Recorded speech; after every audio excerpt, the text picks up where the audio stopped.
Assalamualaikum warahmatullahi wabarakatuh. Perkenalkan, nama saya Isma Fri Rahmawati dengan NIM 2001010104443 dari kelompok 9. Kali ini saya akan membahas tentang perkembangan konsep diri peserta didik. Oke, let's go. Kita ke pembahasan yang pertama. Apa sih konsep diri itu? Oke, di sini saya akan menjelaskan bahwa konsep diri adalah gambaran mengenai diri sendiri yang mencakup keyakinan, pandangan, dan penilaian seorang terhadap dirinya sendiri. Berikutnya adalah sebagai pandangan dan sikap individu terhadap diri sendiri. Dan pandangan ini terkait dengan dimensi fisik, karakteristik individual, dan motivasi diri. Jadi, pandangan diri tidak hanya meliputi kekuatan-kekuatan individual, tetapi juga kelemahan bahkan juga kegagalan dirinya. Kemudian menurut William D. Brooks, jadi konsep diri adalah pandangan dan perasaan diri kita yang bersifat psikologis, sosial, dan fisik. Baiklah, berikutnya adalah faktor yang mempengaruhi konsep diri. Yang pertama adalah usia. Hal ini disebabkan karena adanya perbedaan pengalaman yang diperoleh oleh seseorang. Jadi semakin banyak usia, semakin banyak pengalaman yang diterima oleh dirinya. Berikutnya adalah peran seksual. Jadi itu termasuk pengetahuan individu sendiri apakah ia termasuk laki-laki ataukah perempuan. Jadi, peran seksual yang diterapkan pada seorang anak lambat laun akan membentuk konsep diri anak tersebut. Yang berikutnya adalah keadaan fisik. Nah, keadaan fisik ini merupakan faktor yang dominan bagi seseorang, khususnya bagi seorang wanita. Bagaimana ia akan memperlakukan dirinya sebagai seorang wanita. Berikutnya adalah sikap-sikap orang di lingkungan sekitarnya. Jadi, perkembangan konsep diri ditentukan oleh interaksi yang terbentuk antara individu dengan lingkungan di sekitarnya. Jadi, lingkungan di sekitarnya akan mempengaruhi bagaimana ia berkembang. Berikutnya adalah figur-figur bermakna. Jadi, figur-figur bermakna seperti anggota keluarga, guru, teman, pacar, dan tokoh idola sangat berpengaruh dalam konsep diri anak tersebut. Berikutnya adalah karakteristik konsep diri anak usia sekolah. Yang pertama adalah karakteristik internal, yang kemudian adalah karakteristik aspek sosial, dan yang terakhir adalah karakteristik perbandingan sosial. Berikutnya adalah karakteristik konsep diri anak usia remaja, yaitu pada saat SMP dan SMA. Yang pertama adalah abstrak dan idealistik.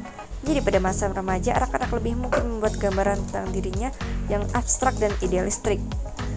Dan yang kemudian adalah differentiated, yaitu adalah dia memerankan sesuai peran atau konteks tertentu, bagaimana apa yang diinginkan oleh dirinya. Berikutnya adalah contradictions within self. Jadi dalam sebuah penelitian menemukan bahwa terdapat sejumlah istilah yang kontradiktif yang digunakan remaja dalam mendeskripsikan dirinya, seperti yaitu jelek dan menarik, ia mudah bosan, ingin tahu, peduli dan tak peduli, tertutup dan suka bersenang-senang. Jadi hal ini meningkat pada remaja pada saat kelas 7 dan kelas 9 SMP ya. Oke, berikutnya adalah the fluctuating self, yaitu seorang remaja memiliki ciri ketidakstabilan sehingga dimana ia berhasil membentuk teori mengenai dirinya yang lebih utuh dan biasanya tidak terjadi hingga masa remaja akhir, bahkan hingga masa dewasa awal. Terus adalah real and ideal, true and the false self, yaitu kemampuan untuk menyadari adanya perbedaan antara diri yang nyata atau real self dengan diri yang dianggap ideal atau ideal self, menunjukkan bahwa adanya peningkatan kemampuan kognitif remaja cenderung menunjukkan diri yang palsu ketika berada di lingkungan teman-teman di sekelasnya. Begitupun sebaliknya. Next adalah social comparison. Remaja lebih sering menggunakan social comparison atau perbandingan sosial untuk mengevaluasi diri mereka sendiri, sebagaimana ia akan cocok di pergaulan mana. Kemudian adalah self-conscious, adalah karakteristik lain dari konsep diri remaja, bahwa remaja lebih sadar akan dirinya dibandingkan dengan anak-anak dan lebih memikirkan tentang pemahaman diri mereka.